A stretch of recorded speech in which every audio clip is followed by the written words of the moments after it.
গজল শুনবা? এই তো আমার পরে সারা রাত আছে গজল গাইবে, বসে। إن الحمد لله نحمده ونستعينه ونستغفره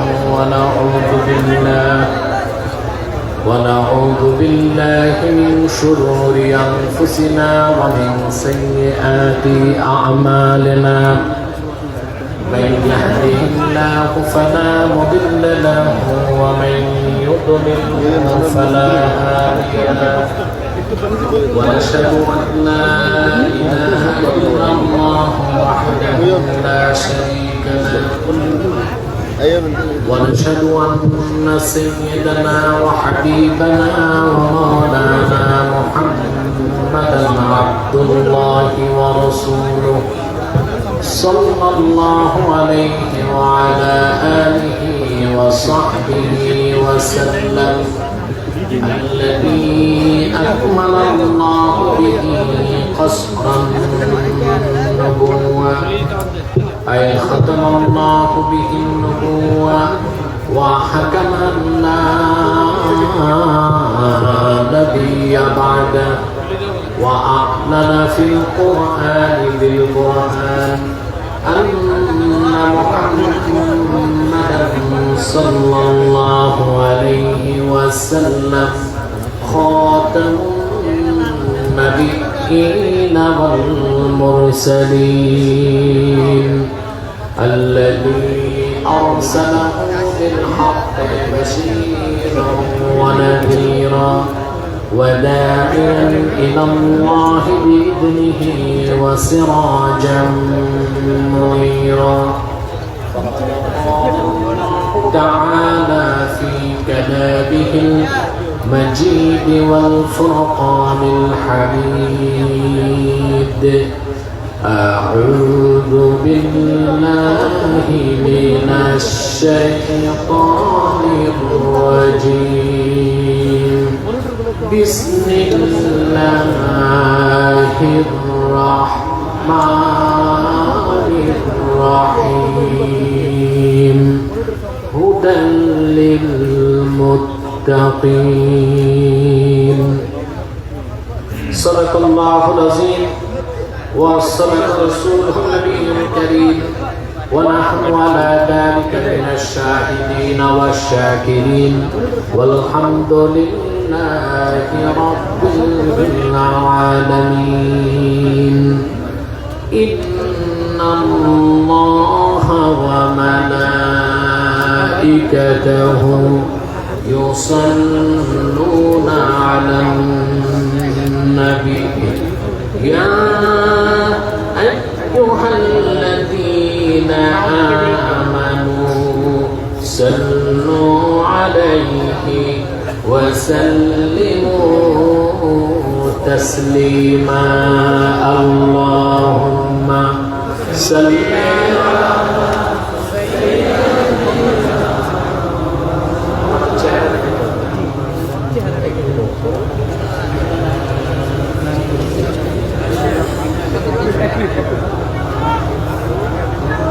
আপনার ক্লান্ত হয়ে গেছে, অনেক স্লোগান দিয়েছেন, গলায় আর শক্তি নেই। মহাব্বতে দরুদ সালাম পড়ুন। আল্লাহুম্মা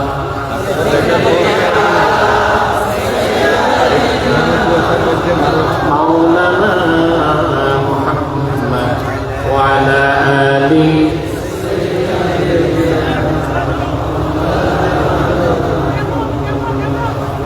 मदीना मदीना मोमिनों की गुनगुना है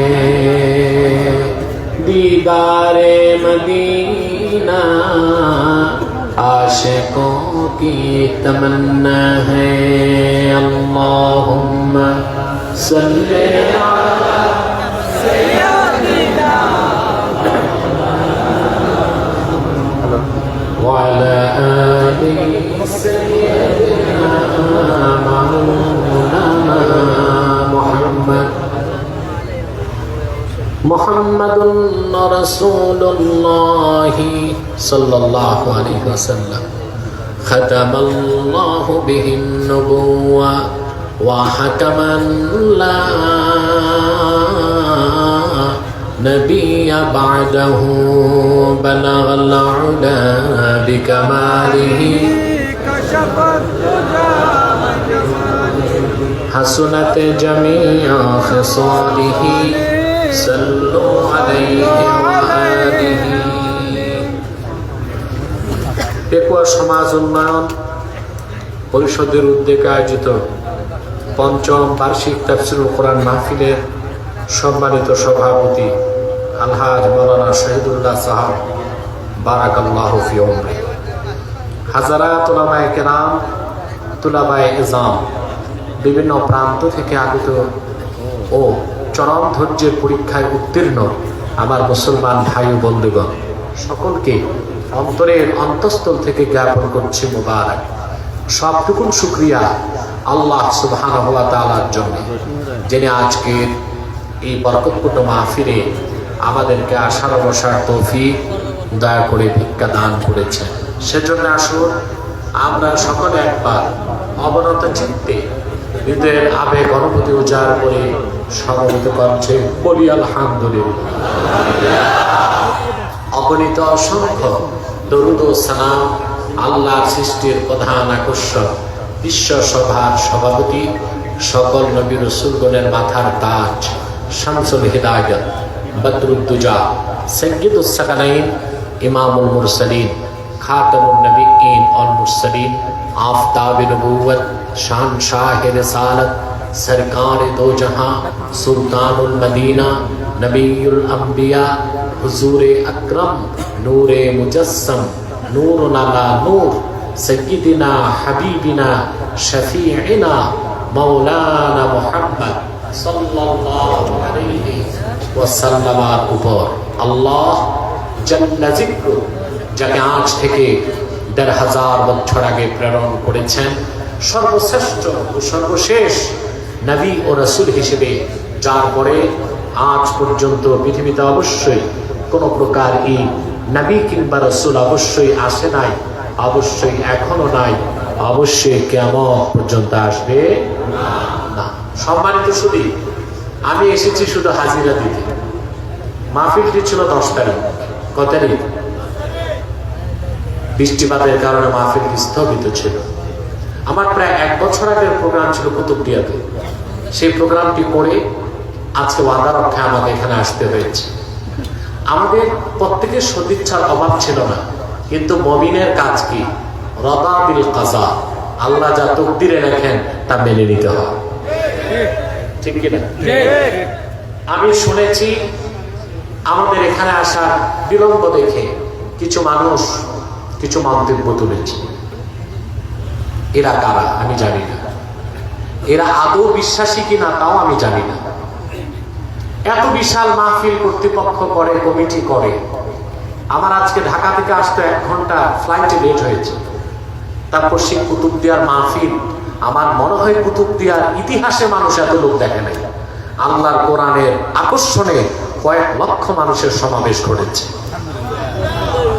আমাকে পুলিশের এসআই বলেছে, কুতুবদিয়ার এসআই নিয়ামতুল্লাহ সাহেব, ওনার নাম নিয়ামতুল্লাহ, যে কুতুবদিয়ায় ভোট আছে ৮০,০০০, এখানে লোক এসেছে কয়েক লক্ষ। লোক কোত্থেকে এসেছে? এত লক্ষ লক্ষ মানুষের সমাবেশে আমি বক্তব্য রেখেছি মাত্র ৪৫ মিনিট, শুধু আপনাদের এই প্রোগ্রামটি ধরার জন্য। রাত হয়ে গেছে, আপনারা ধৈর্য হারিয়ে ফেলেছেন। সমাপনী এখন রয়েছে দোয়া। আমি জানি শুধু দোয়া করলে মানবেন না, একটু দাওয়া লাগবে, কিন্তু তা হবে খুব সংক্ষেপে, যেন আমাদের ধৈর্যের ভাগ ভেঙে না যায়। বলেন আল্লাহুম্মা আমিন। জীবনে অনেক জায়গায় অনেক সময় নষ্ট করেছেন আপনারা। মিছিলে, মিটিংয়ে, সমাবেশে রাত পার করেছেন। এয়ারপোর্টে যে ফ্লাইটের জন্য রাত জেগেছেন, মাথার নিচে ইট দিয়ে ঘুমাইছেন, ঠিক কিনা? আর আল্লাহর কোরআনের এই বেহেশতের বাগানে বসেছেন, এত ঘন্টা গণেন কেন? এখানে বসে আছেন, প্রতি শ্বাসে 10টি নেকি হচ্ছে। সুবহানাল্লাহ বলতে কষ্ট হয়। আর একটু জোরে, আরো জোরে। এই যে এসেছেন, বসতে পেরেছেন, আপনারা খুশি না বেজার? জোরে বলেন। আমি জানি না যারা দাঁড়িয়ে আছে ওরা খুশি না বেজার। তবে আমাদের প্রোগ্রামগুলোতে অনেক সময় হিন্দু, বৌদ্ধ বা অমুসলিমরাও আসে। তারা বসতে লজ্জা পায়, দাঁড়িয়েই থাকে, আমরাও তাদের বসতে বলি না। ওই রকম অমুসলিম ছাড়া মুসলিম ভাই যারা আছেন, আল্লাহ বসতে বসেন।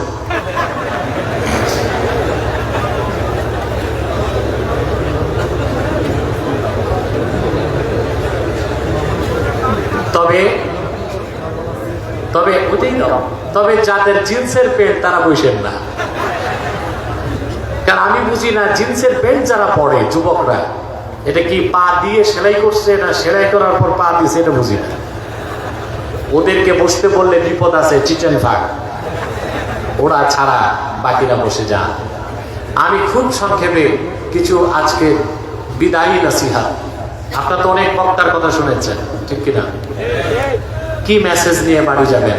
একটা মেসেজ নিয়ে তো যেতে হবে, কথা বলেন। সেই মেসেজটা দিয়ে আমি মজাব করে দিচ্ছি। একটি মেসেজ দিচ্ছি, লক্ষ লক্ষ টাকা খরচ করে এই মাহফিল করার অর্থ কি? প্রশ্ন আছে? বলেন। এখানে কয়েক লক্ষ লক্ষ টাকা খরচ হয়েছে আজকের মাহফিলে। তারপরে রাত এখন প্রায় 12:30 পার হয়ে গেছে। হাজার হাজার লোক এখনো বসে আছে। যেখানে আমার আসার কথা 8:30, ওখানে 4 ঘন্টা পরে এসেছে।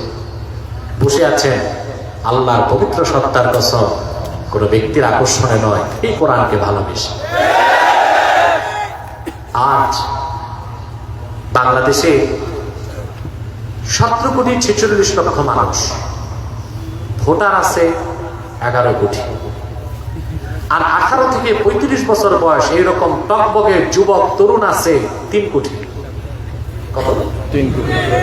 আবার বলছি পরিসংখ্যান, বাংলাদেশে মানুষ আছে 17,46,00,000। আর ভোটার আছে কত? একটু জোরে বলেন। 11 কোটি। আর একদম টকবগে তরুণ 3 কোটি, যাদের বয়স 18 থেকে 35। অবাক হবেন যে যারা সমাজবিজ্ঞানী তাদের মতে এই 3 কোটি যুবকের মধ্যে যারা মুসলিম তারা প্রত্যেকেই কোরআনমুখী হয়ে যাচ্ছে।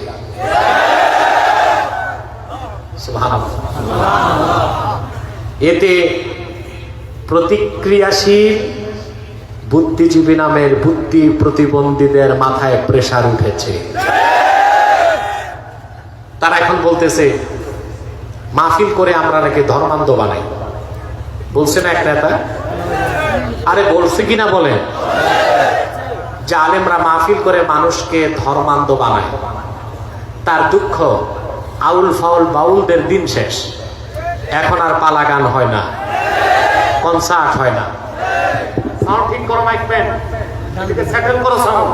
এটা বাড়ি কমে গেল, একরকম রাখো, আওয়াজ ডবল হবে না, ইকো থাকবে না, জিলে বা রিভার্ব থাকতে পারে, ইকো থাকবে না। এখন আউল বাউল ফাউলদের যে দিন শেষ, এটা বুঝতেছেন?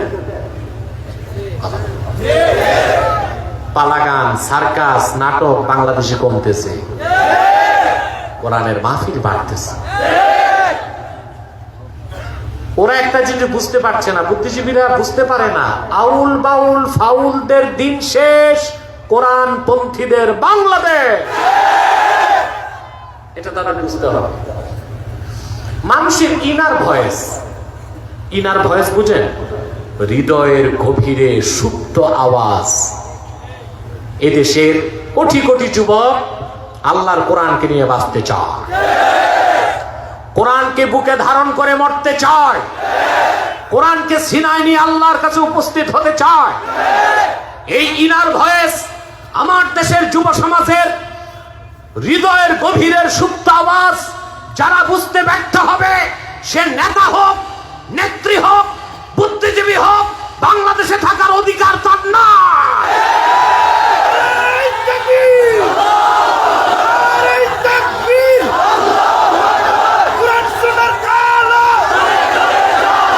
ইসলামের শত্রুরা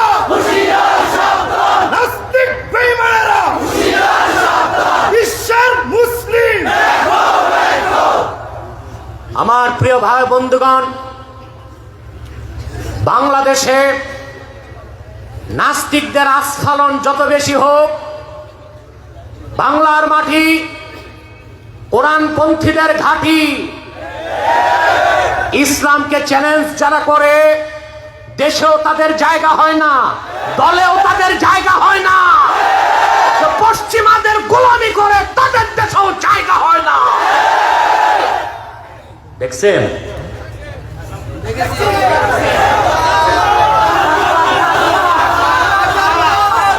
জি, খুব ভালো করে বুঝছেন। এইরকম কোয়ালিফাইড শ্রোতা হলে আর বেশি কথা বলতে হয় না, চোকা দিলেই বোঝা যায়। সুবহানাল্লাহ। বাংলাদেশের রাষ্ট্রধর্ম ইসলাম থাকতে দিবে না, আল্লাহ ওর ভিসা চিরকালের জন্য ক্যান্সেল করে দিয়েছে, বাংলাদেশ থেকে আউট। গেছে মামুর বাড়ি, ওখানে পত্রপাঠ বিদায়। পত্রপাঠ বিদায় বুঝছেন, ইমিগ্রেশন পার হইতে দেয় নাই, এক কাপ চাও খেতে দেয় নাই। কথা বুঝতে পারছেন? এখন লক্ষ লক্ষ টাকা খরচ করে এই যে মাহফিল করার উপকারিতা তা কি পেয়েছেন? এই যে যুব সমাজ, তাদেরকে নষ্ট করা যাচ্ছে না, তারা দিন দিন কোরআন মুখী হচ্ছে। এটাই হচ্ছে মাহফিলের সবচেয়ে বড় উপকার। ঠিক কিনা বলেন?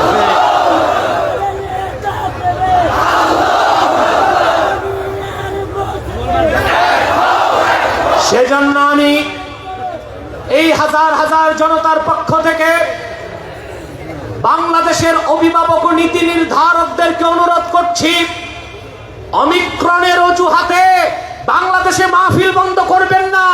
যত মাহফিল বাড়বে, করোনার গজব থেকে বাংলাদেশ বেঁচে যাবে।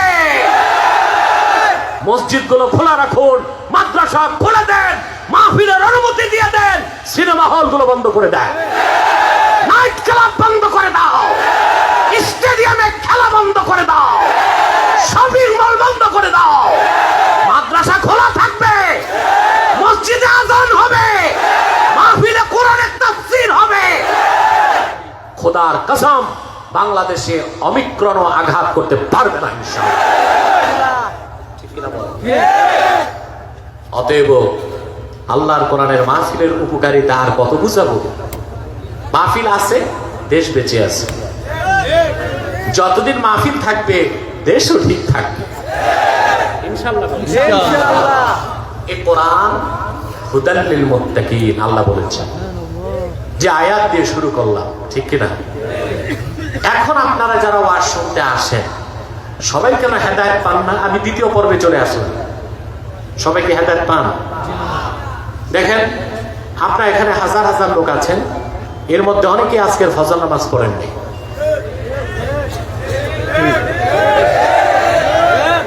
আজকে জোহর পড়ে নাই, এমন আছে আসরও পড়ে নাই, মাগরিবও পড়ে নাই, এশাও পড়ে নাই, নিয়ত পোক্ত কালকে ফজরও পড়বে না, কিন্তু ওয়াজ শুনবে সারা রাত।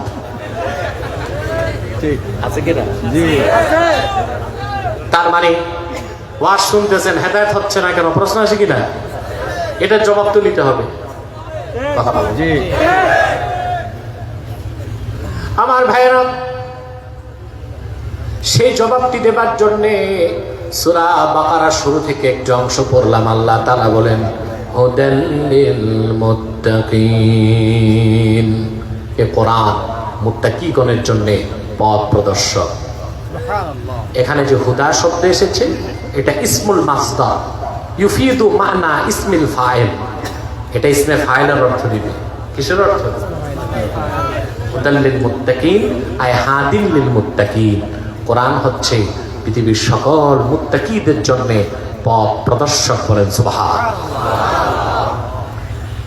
এখন প্রশ্ন আসে, তাহলে যারা বাকি মুসলমান মুত্তাকি হইতে পারে নাই, তাদের জন্য কি পথ প্রদর্শক নয়?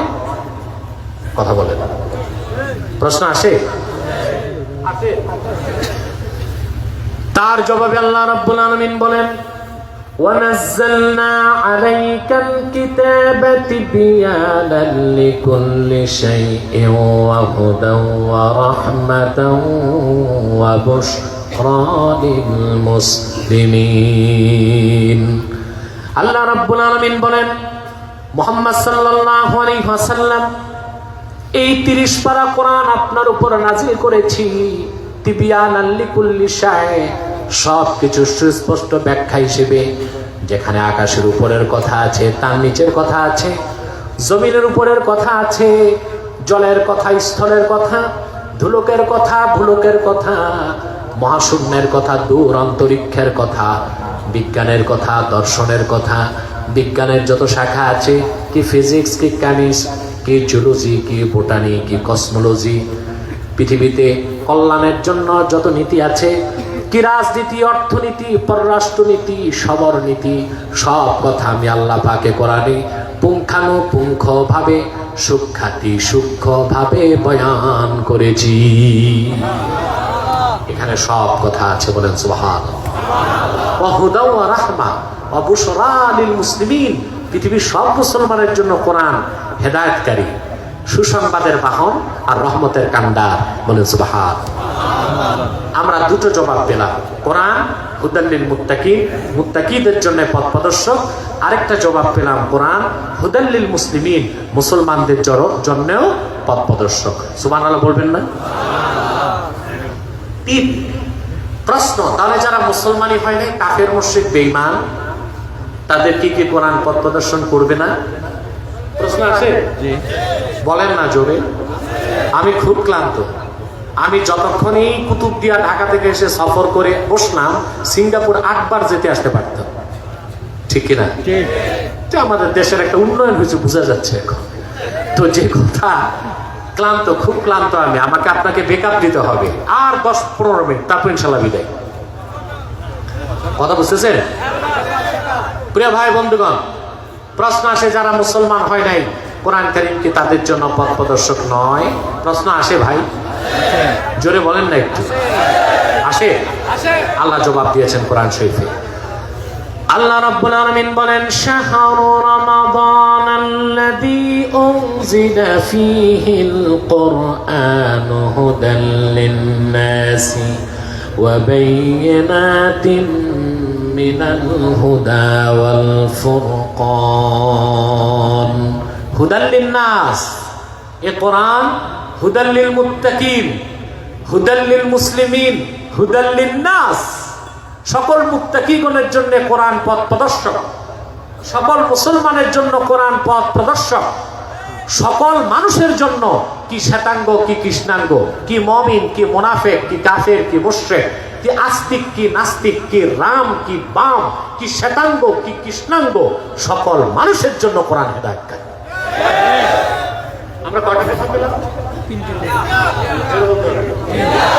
হুদাল লিল মুত্তাকিন হুদাল লিল মুসলিমিন হুদাল লিন নাস সুবহানাল্লাহ বলবেন আপনি বলতে পারেন আশ্চর্য হবেন মুসলমান কোরআন কারীম সব মানুষের জন্য হেদায়েতকারী তবে অমুসলিম যারা তারা কোরআন থেকে উপকার নেয় পার্থিব আর মুমিন উপকার নেয় পার্থিব এবং পরজাগতিক সুবহানাল্লাহ বলেন পার্থিব এবং পরজাগতিক কাফের মুশরিকরা কি কোরআন হাদিসের উপকার নেয় না কথা বলেন আমি দুটো দৃষ্টান্ত দেই কথা বলেন দিব এক প্রথম দৃষ্টান্ত দেখেন মার্কিন যুক্তরাষ্ট্রে যে গণতন্ত্র চলছে তার বয়স প্রায় 250 বছর পার হয়েছে প্রায় 223-24 বছর পার হয়ে গেছে বুঝলেন যুক্তরাষ্ট্রে গণতন্ত্র যুক্তরাষ্ট্র কিন্তু সারা পৃথিবীতে গণতন্ত্র ফেরি করে দিয়েছে এটা জানেন আপনারা আর তাদের দেশে বর্তমান যে প্রেসিডেন্ট জো বাইডেন সে হচ্ছে 45তম কততম অবাক হবেন মুসলমান প্রায় 250 বছরের গণতান্ত্রিক ইতিহাসের দেশ যুক্তরাষ্ট্রে 44 জন প্রেসিডেন্ট বিদায় নিল একজন মহিলাকে তারা রাষ্ট্রপ্রধান বানায় না সব পুরুষ সব কি কেন কখনো চিন্তা করছেন আমার দেশের বুদ্ধিজীবী যেগুলো আছে এগুলোর মাথায় তো কিচ্ছু নেই দেখছেন না, মাথার উপরে কিচ্ছু নাই, সাফা চাট। সিটি স্ক্যান করলে দেখবেন মাথার ভিতরও কিছু নাই। এগুলো চিন্তা করে না, এগুলো শুধু যুক্তরাষ্ট্রের গোলামি করে, পশ্চিমাদের গোলামি করে। বাংলাদেশে নারী পুরুষ সমান অধিকারের স্লোগান তুলে শিখায় কারা? পশ্চিমারা। এগুলো আমেরিকা শিখায় ওদেরকে, বুঝলেন? এইসব বাংলাদেশে যুক্তরাষ্ট্র আশা করি কোনোদিন সামরিক আগ্রাসন চালাতে পারবে না ইনশাল্লাহ। 14 কোটি মুসলমানের বাংলাদেশে মুসলমান যদি ইমানের অস্ত্র বুকে ধারণ করে ঐক্যবদ্ধ হতে পারে, আল্লাহর নামে শপথ করে বলছি, লক্ষ লক্ষ মুসলমানের রক্ত অর্জিত আমার সবুজ লাল পতাকার দিকে কেউ তাকাতে পারবে না। যদি তাকায় চোখ উপড়ে নেব ইনশাল্লাহ। বাংলার ভূখণ্ডে খনিজ সম্পদে হাত দিতে পারবে না। যদি হাত দেয় সেই কালো হাতকে ভেঙে চুরমার করে দেওয়া হবে। আমার ভূখণ্ডের 1 ইঞ্চি মাটিতে কেউ আসলে বঙ্গোপসাগরে তাদের সলিল সমাধি হবেই হবে।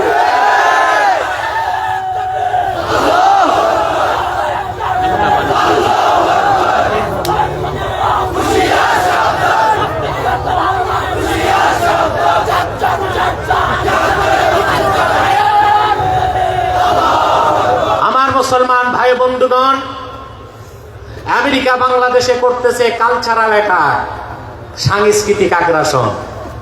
কি করতেছে? সামরিক আগ্রাসনের ক্ষমতা সাহস আমেরিকারও নাই, আর এখন তো আরো নাই। মধ্য এশিয়াতে তালেবান এমন থেরাপি দিচ্ছে, থেরাপির চোটে ওর পররাষ্ট্রনীতিগিরি, ওর পরাশক্তি এখন নেওয়া হয়েছে ধরাশক্তি। 1 টাকা 2 টাকা। বিশেষজ্ঞগণ বলেছেন তার আফগানিস্তানে যুদ্ধ ব্যয় হয়েছে 19 বছরে $2.26 ট্রিলিয়ন। ট্রিলিয়ন না, ট্রিলিয়ন ডলার, যা খরচ করলে গোটা আফ্রিকা ও দক্ষিণ এশিয়ার দারিদ্রতা দূর হয়ে যেত। এত টাকা খরচ করছে। তারপর নির্ধারিত সময়ের আগে ছেড়ে দে মা, কেঁদে বাঁচি। ওদের অস্ত্র শস্ত্র ফিরে ভাগছে। এখন আর ক্ষমতা নাই কোন মুসলিম রাষ্ট্রে আঘাত করবে ইনশাল্লাহ, যদি আমরা মুসলমান ঐক্যবদ্ধ থাকতে পারি। আর ভারত এ তো 3 নম্বর রাষ্ট্র, 3rd ক্লাস কান্ট্রি। এর কোনো ক্ষমতা নেই বাংলাদেশের দিকে চোখ দিবে যদি আমার দেশের ভিতর থেকে গাদ্দারি কেউ না করে। ওরা আঘাতটা কি করতেছে? কালচারাল অ্যাটাক, সাংস্কৃতিক আগ্রাসন। আমেরিকা, পত্তলিকরা, ইহুদিবাদীরা, জায়নবাদীরা বাংলাদেশে যুব সমাজকে সাংস্কৃতিক ভাবে বিধর্মী বানাবার জন্য চালু করেছে পহেলা বৈশাখের মতো বেহায়াপনা, চালু করেছে 31st নাইট, চালু করেছে ভ্যালেন্টাইন্স ডে, চালু করেছে নারী পুরুষের সমান অধিকার। যুবকরা আল্লাহর কোরআনকে বুকে ধরে দাঁড়িয়ে যাও, অপসংস্কৃতির মোকাবেলা করার জন্য প্রস্তুতি।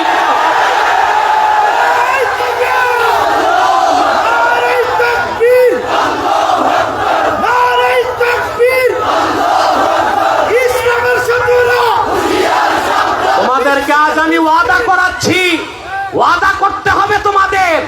আমি বলবো, তোমরা বলবা না।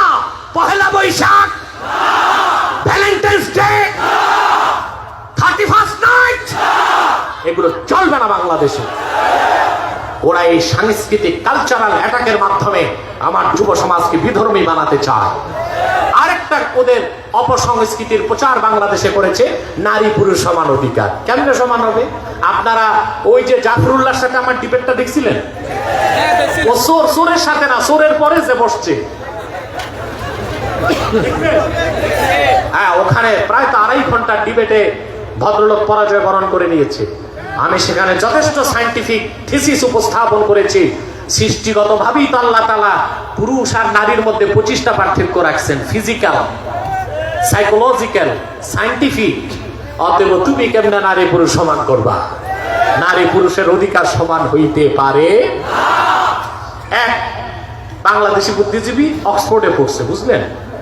বিয়ে করছে ইংরেজ মেয়ে। বিয়ের পর ওই মহিলা তো পাশ্চাত্যের বুদ্ধিজীবীকে বলছে, বাংলাদেশের বুদ্ধিজীবীকে, যে তোমার আমার অধিকার সমান। অধিকার আমি 6 ঘন্টা ঘরের কাজ করলে তোমারও 6 ঘন্টা করতে হবে। বেকুব বুদ্ধিজীবী কয় ঠিক আছে। তোমার কথাই ঠিক। একদিন আমি কাপড় কাচবো, তুমি ভাত রান্না করবা, আমি ভাত রান্না করবো, একদিন তুমি কাপড় কাচবা। আমি অসুস্থ হলে তুমি নার্সিং করবা, তুমি অসুস্থ হলে আমি নার্সিং করবো, ঠিক। এখন এই বুদ্ধিজীবী অসুস্থ হয়ে গেছে, উঠতে পারে না, তার একটু পেশাবের প্রয়োজন, বুঝলেন? বিবিকে ম্যাম সাহেব, তো ওই পাশ্চাত্যের ম্যাম সাহেব ওই রকমই আর কি, মহিষের মতো একটু বলে, আমি তো হাঁটতে পারতেছি না, তুমি আমার কাঁধে উঠায় একটু পেশাব করায়। বলতে দেরি, সাথে সাথে ওই মহিলা তার হাজবেন্ড বুদ্ধিজীবীকে কাঁধে উঠায়া দূরে যে বলে ছাড়ো, বুঝলেন? ম্যাম সাহেবের কাঁধে বসে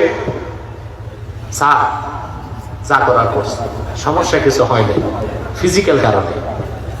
ঘটনা চক্রে একদিন ম্যাম সাহেব অসুস্থ হয়ে গেছে, বলতেছে অধিকার সমান, তোমারে আমি কাঁধে দিয়ে পেশাব করাইছি, আজকে তুমি আমার কাঁধে দিয়ে পেশাব করো।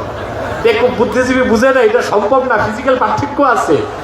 ম্যাম সাহেবকে তো কাঁধে নিয়ে কয় ছাড়ো, ছাড়ছে পরে ওনার গোসল হয়ে গেছে।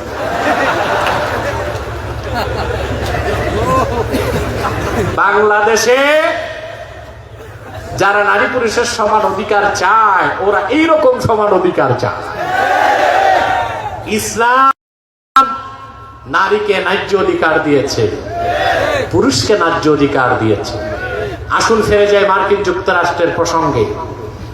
224 বছর, 22 বছর, প্রায় 250 বছর পার হয়ে গেল, 40 জনের উপর প্রেসিডেন্টকে ক্ষমতায় বসালো, একজন নারীকে রাষ্ট্র ক্ষমতায় বসায় নাই।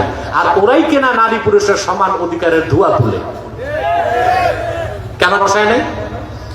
তার কারণ হচ্ছে যুক্তরাষ্ট্রের যারা পলিসি মেকার, যুক্তরাষ্ট্রের যারা থিঙ্ক ট্যাঙ্ক, যুক্তরাষ্ট্রের যারা অভিভাবক এবং নীতি নির্ধারক, ওরা জানে কোরআন হাদিস মহাসত্য। আল্লাহর হাবিব 1000 বছর আগে বলেছেন, আবু দাউদ শরীফের হাদিস, যে জাতি লা ইউফলিহা কওমুন ওয়াল্লাহু আলাইহিম ইমরা, যে জাতি তাদের নেতৃত্বে কোনো মহিলাকে বসায়, সেই জাতি কোনোদিন সফলতা লাভ করবে না। যে জাতি তাদের নেতৃত্বে কোনো নারীকে বসালো, কাকে? নারীকে, সেই জাতি কোনোদিন সফলতা লাভ করতে পারবে না। এই সফলতা ধরে রাখার জন্যই তারা নারী নেতৃত্বকে গ্রহণ করে নাই। বেদিন হয়েও আল্লাহ রসুলের হাদিস, 1000 বছর আগে আল্লাহ রসুল সাল্লাল্লাহু আলাইহি ওয়াসাল্লাম যে কথা বলেছেন, সেটাকে তারা রাজনৈতিক ভাবে মেনে চলছে। বলেন সুবহানাল্লাহ। কোরআন হাদিসের উপকার নেয় কিনা বেদিন? কথা বলে না, নিচ্ছে নিচ্ছে, ঠিক কিনা বলে? আসেন, বিয়ে আমরা বিয়ে করি, অমুসলিমরা কি বিয়ে করে না? কেন করে? প্রশ্ন আসে না? বলবেন ওদের ধর্ম তো বিয়ে আছে না, ওদের ধর্মে যে বিয়ে আছে, ওই বিয়ে করতে গেলে ফাঁসি দিতে হবে। কিরকম? আমি একটা উদাহরণ দিচ্ছি। হিন্দু ধর্মে ধর্মগ্রন্থে এসেছে যে তাদের অনেক দেবতা, 2000, 3000, এক দেবতার নাম এসছে, 16,000-এর উপর বিয়ে করছে। কত? 16,000। এখন হিন্দু ধর্মের লোক যদি তাদের দেবদেবীদের আদর্শ মানতে যায়, এক একজন হিন্দুকে কমসে কম কয়েক হাজার করে বউ রাখতে হবে। এটা কি সম্ভব? বৌদ্ধ, তাদের যে ব্যক্তি ছিল ধর্ম প্রণেতা, বুঝলেন, গৌতম বুদ্ধ, তার ব্যাপারে এসেছে, বিয়ে করেছিল সে ভাসর রাতের আগে পাগল ছাগল হয়ে জঙ্গলে চলে গেছে। তাহলে বৌদ্ধ ধর্মের আদর্শ মেনে বিয়ে করতে গেলে বিয়ে করা যাবে, ভাসর রাত করা যাবে। খ্রিস্টান, তারা যদি বিয়ে করতে যায় ঈসা নবীর দর্শন পেলে, জীবনে ওদের কপালে বিয়ে নাই, কারণ ওদের মতে ঈসা আলাইহিস সালাম বিয়েই করেন নাই। এটা আমাদের মতো, তিনি বিয়ে করেন নাই, বিয়ে ছাড়াই আকাশে উঠছেন, আবার আকাশ থেকে নামবেন, তখন বিয়ে করবেন। তাহলে ধর্মের আদর্শ মানতে গেলে বিয়ের সুযোগ। ইহুদি ধর্ম, ইহুদি ধর্ম যারা মানে, ওরা নবী মানে মুসাকে, তিনি বিয়ে করছিলেন 4টা। কয়টা? উনি বিয়ে করেছিলেন শোয়েব আলাইহিস সালামের মেয়ে মাদায়েনে। বিয়ের পর তিনি শ্বশুর বাড়িতে 8 বছর ছিলেন। কয় বছর? তো উনি নবী, জামাই নবী, শ্বশুরও নবী, সমস্যা হয় নাই। এখন ইহুদিরা যদি মুসা নবীর আদর্শ মেনে বিয়ে করে, তাহলে তাদেরকে ঘর জামাই থাকতে হবে কয় বছর? 9 বছর, 8 বছর থাকতে হবে। এটা কি সম্ভব? আমাদের দেশে বলদ আর ঘর জামাই কোনটার দাম বেশি আমি জানি না। তারপরে ডেভিডকে তারা নবী মানে দাউদ, তার ব্যাপারে এসেছে কোরআন কারিমে তিনি 100 বিয়ে করেছেন, বাইবেলে এসেছে 300টার বেশি বিয়ে করছেন। ওরা যদি কোরআনকে বিশ্বাস না করে বাইবেল মেনে, তাদেরকে বিয়ে করতে হয় ডেভিডকে মেনে কমসে কম 300টা করে। কয়টা?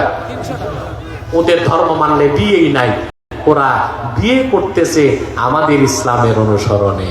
আল্লাহর হাবিব বলেছেন, আন-নিকাহু মিন সুন্নতি ফামান রাগিবা আন সুন্নতি ফালাইসা মিন্নি। বিয়ে আমার সুন্নত, যে পারতপক্ষে আমার সুন্নত থেকে মুখ ফিরালো সে আমার উম্মত নয়। আমি যা বুঝাতে চাইলাম, কাফের মুশরিকরাও, বেদিন বেঈমান যারা ইসলাম গ্রহণ করে না, তারাও ইসলাম থেকে উপকার নেয়, ঠিক কিনা বলে?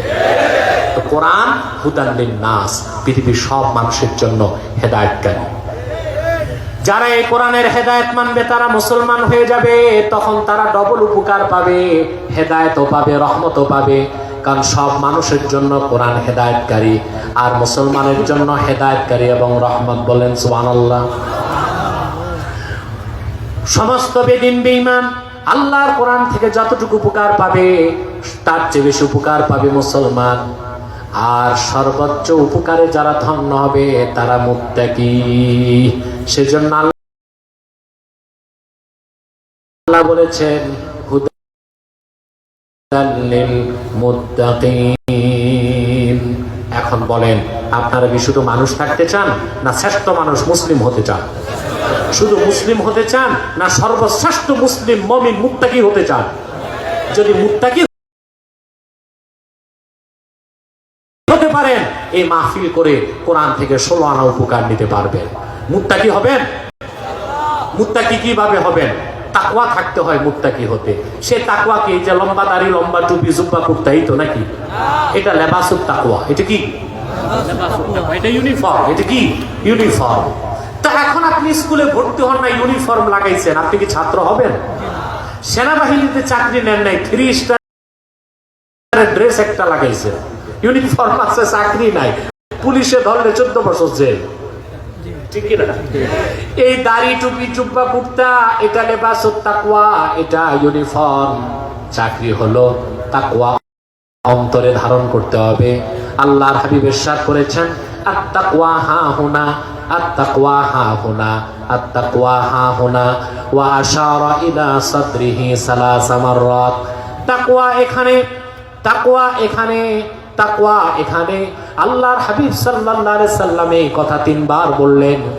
আর আল্লাহর রাসূল ওনার নূরের আঙ্গুলে, নূরের সিনার দিকে 3 বার ইশারা করলেন। তার মানে প্রত্যেকটা মানুষের বাম বুকের 2 আঙ্গুল নিয়ে যায়, তার নাম তাকওয়া। আর মুত্তাকি হতে পারেন, হুদাল লিল মুত্তাকিন, আল্লাহর কোরআনের পূর্ণ হেদায়েত পেয়ে যাবেন। সাদাকাল্লাহুল আযীম ওয়া সাদাকা রাসূলুল নবিয়্যুল কারীম ওয়া নাহনু আলা যালিকা মিনাশ শাহিদিন ওয়াশ শাকিরিন আলহামদুলিল্লাহি রাব্বিল আলামিন। এবার মুনাজাতের দিকে যাচ্ছি, তার আগে একটু হুঁশিয়ারি উচ্চারণ করে দিচ্ছি। সবাই প্রস্তুত হন হুঁশিয়ারিটা গ্রহণ করার জন্য। যারা দাঁড়িয়ে আছেন বসে যান। প্রিয় ভাই বন্ধুগণ, আপনারা এখানে বিভিন্ন দলের লোক আছেন, আছেন কিনা বলেন? জোরে বলতে হবে। এই মিয়া বসেন। মুনাজাতের আগে দাঁড়াবার কি? আউলিয়া কেরাম হয়ে গেছেন নাকি? মুনাজাত লাগে না? গুনাহগার যারা তারা বসেন। প্রিয় ভাই বন্ধুগণ, আপনারা এখানে বিভিন্ন দলের লোক আছেন, আছেন না? বিভিন্ন মাসলাকের লোক আছেন, আছেন না? এখানে আলিয়া মাদ্রাসার লোক আছে, কওমি মাদ্রাসার লোক আছে, বিভিন্ন পীরের মুরিদ আছে, আওয়ামী লীগ, বিএনপি, জাতীয় পার্টি, জামাত, সব দলের লোক আছে, আছে কি না? আপনার এখানে কোনো দ্বন্দ্ব, সংঘাত, মতভেদ আছে? কেন নাই? দলীয় পরিচয় নাই। এখানে একটাই পরিচয়, আমরা মুসলমান। আমি আপনাদের করজোড়ে অনুরোধ করে যাচ্ছি, ইসলামের সুমহান স্বার্থ রক্ষায়, মুসলমানের মৌলিক দাবি আদায়ে, আর বাংলাদেশের স্বাধীনতা সার্বভৌমত্ব রক্ষায় সকল পীরের মুরিদ, সকল মাসলাকের অনুসারী, সকল রাজনৈতিক দলের কর্মী, সকল মাদ্রাসার ছাত্রকে ঐক্যবদ্ধ হতেই হবে। কয়টা ইস্যু? 3। ইসলাম, মুসলমান, বাংলাদেশ। ইসলাম, মুসলমান, বাংলাদেশ। এই সামনে জায়গা দাও। আলহামদুলিল্লাহ, চুনতি শাহ সাহেব রহমতুল্লাহ বড় নাতি আজাদ ভাই এসেছেন। আলহামদুলিল্লাহ। আজাদ ভাই আসছে নাকি? ভাই আসছেন, অনেক কষ্ট করে এসেছেন, আপনাদের কিসমত ভালো, আল্লাহর ওলির আওলাদ অনেককেই পেয়েছেন, আলহামদুলিল্লাহ বলেন। কয়টা ইস্যুতে এক হবেন? ইসলাম, মুসলমান, স্বাধীন বাংলাদেশ। পারবেন না? আমি আপনাদের হুঁশিয়ারি উচ্চারণ করে দিচ্ছি, ইসলামের সুমহান স্বার্থের বিরুদ্ধে, মুসলমানদের সমস্ত অধিকারকে, মুসলমানদের অধিকারের বিরুদ্ধে, বাংলাদেশের স্বাধীনতা সার্বভৌমত্বের বিপক্ষে বাংলাদেশে দুইটি অমুসলিম সম্প্রদায় চক্রান্ত করে যাচ্ছে। তাদেরকে নির্মূল করার জন্য সকল দলের মুসলমানকে ঐক্যবদ্ধ হইতে হবে। প্রথম যে অমুসলিম সম্প্রদায়টি চক্রান্ত করে যাচ্ছে সেটা হলো কুখ্যাত কাদিয়ানী সম্প্রদায়। নিঃসন্দেহে তারা কাফের এবং অমুসলিম। তাদেরকে যারা কাফের বলবে না তারাও কাফের, কারণ তারা আল্লাহর আখিরি নবী মুহাম্মদ সাল্লাল্লাহু আলাইহি সাল্লামকে আল্লাহর শেষ নবী হিসেবে বিশ্বাস করে না। চিল্লায় বলেন নাউজুবিল্লাহ। এই জন্য তারা কি? চিল্লায় বলেন তারা কি? তাদেরকে যারা কাফের বলবে না তারা কি? বাংলাদেশে তারা গভীর চক্রান্ত করে যাচ্ছে। এই যে গাধানি নাম শুনেন না? গাধানি, গাধানি নাম শুনেন না? গাধানি, এই গাধানিকের অধিকাংশই কাদিয়ানি। বুঝতে পারছেন? এদের কাজই হচ্ছে ইসলাম, মুসলমান আর বাংলাদেশের স্বাধীনতার বিরুদ্ধে চক্রান্ত করে ভারতের কাছ থেকে দালালির পয়সা নেওয়া। এই হচ্ছে তাদের কাজ। তো এই কাদিয়ানিরা মুসলিম এবং কাফের, তাদের আকীদা জঘন্য। তারা বিশ্বাস করে যে 1857 সালে কোরআন শরীফ বাজেয়াপ্ত হয়ে গেছে। তারা মনে করে মদ এবং শুকরের গোশত হালাল। তাদের বিশ্বাস ইংরেজদের তাবেদারি করা ফরজ, ইংরেজদের তাবেদারি না করা কুফরি, যারা করবে না তারা মুরতাদ। এই জন্য কাদিয়ানীরা শুধু কাফের না, ইহুদি খ্রিস্টানদের থেকেও জঘন্যতম কাফের। তারা মানুষকে ধোঁকা দিতে মুসলমানদের মতো দাড়ি রাখে, টুপি লাগায়, মুসলমানদের মতো নাম রাখে। তাই বলি কি তারা মুসলমান হবে? আচ্ছা বলেন তো ভাই, যার ইমান নাই কাফের, বেঈমান, সে তো মুসলিম হতে পারে না। সে যদি দাড়ি রাখে তারে মুসলমান বলা যাবে? দাড়ি রাখলে কেউ যদি মুসলমান হতো তো রবীন্দ্রনাথ ঠাকুরের চেয়ে বড় মুসলমান কে হইতো? কাফের মুশরিক টুপি লাগালে মুসলমান হবে? মহাত্মা গান্ধী 2.5 হাত লম্বা টুপি লাগাইতো, সে কি মুসলিম ছিল না অমুসলিম? কাফের যদি মুসলমানের মতো নাম রাখে মুসলিম হবে? এক শয়তান বোতলে পেশাব করে উপরে লেবেল দিছে শরবত, ওটা কি শরবত হবে? তদ্রুপ কাদিয়ানীরা কাফের। আব্দুল আউয়াল, আব্দুল সামাদ, মুবাশশির আলী আর কবির চৌধুরী নাম রাখার দ্বারা তারা মুসলমান হতে পারে না। আমার ভাইয়েরা, আমার বন্ধুরা, আমার আল্লাহ ও নূর নবী আমার মুহাম্মদ সাল্লাল্লাহু আলাইহি ওয়াসাল্লামের ইসলাম ও কোরআনের হাজার হাজার হাজার বছর পরে বর্তমান ভারতের কুখ্যাত, পাঞ্জাবের কুখ্যাত, গুরুদাসপুরের কুখ্যাত কাদিয়ানে ইংরেজ আমলে এক শয়তান নিজকে নবী দাবি করছে। চিল্লায় বলেন নাউজুবিল্লাহ। ওই শয়তানটার নাম রেখেছিল তার বাপ মির্জা গোলাম আহমদ কাদিয়ানী। তাকে গোলাম আহমদ বলা যাবে না, কারণ গোলাম আহমদ অর্থ আহমদ এর গোলাম।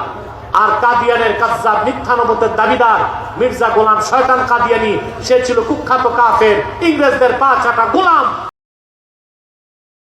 সে গোলাম আহমদ, আহমদ এর গোলাম ছিল না, সে ছিল কুখ্যাত শয়তানের কুখ্যাত গোলাম। কাদিয়ানের কাজ্জাব, মিথ্যা নবুয়তের দাবিদার মির্জা গোলাম শয়তান কাদিয়ানীর উপর গজব এসেছে 1908 সালে। যখন গজব এসেছে, কাদিয়ানের কাজ্জাব, মিথ্যা নবুয়তের দাবিদার মির্জা গোলাম শয়তান কাদিয়ানী 1908 সালে ধ্বংস হয়ে কুখ্যাত জাহান্নামের কুখ্যাত কুকুরে পরিণত হয়েছে, তার অনুসারীরাও ধ্বংস হয়েছে।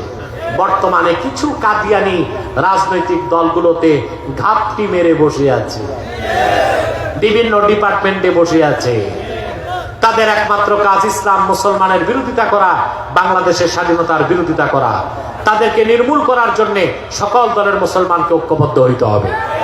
আমাদের সকল দলের একটাই দাবি, অনতিবিলম্বে স্বাধীন বাংলায় শয়তান কাদিয়ানীদেরকে রাষ্ট্রীয়ভাবে অমুসলিম ঘোষণা করতেই হবে, করতেই হবে। হাত তুলে দেখেন এই শয়তানরা নিজেদের নাম পরিবর্তন করে করে